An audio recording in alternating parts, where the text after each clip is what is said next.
Today, I'm going to show you how to download the latest version of Windows 11 24H2.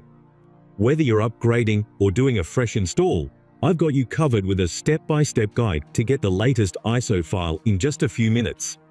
Let's jump right in. First, open your web browser that is on computer.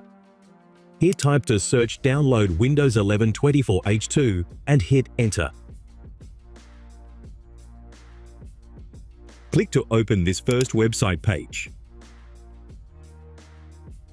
Scroll down until you see the option to download Windows 11 disk image for 64 devices. Once you're there, you'll see a drop-down menu to select Download.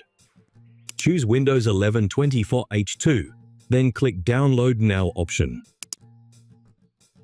After that, you'll need to select your language and click Confirm again. Now you'll get the option to download the 64-bit version. Make sure to pick the 64-bit version, as that's what most modern PCs use. Click Download and the ISO file will start downloading.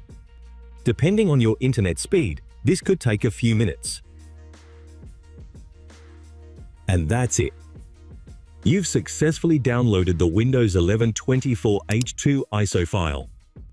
In my next video, I'll show you how to install it on your PC or virtual machine, so make sure to subscribe and hit the bell icon so you don't miss out. Thanks for watching, and I'll see you in the next video.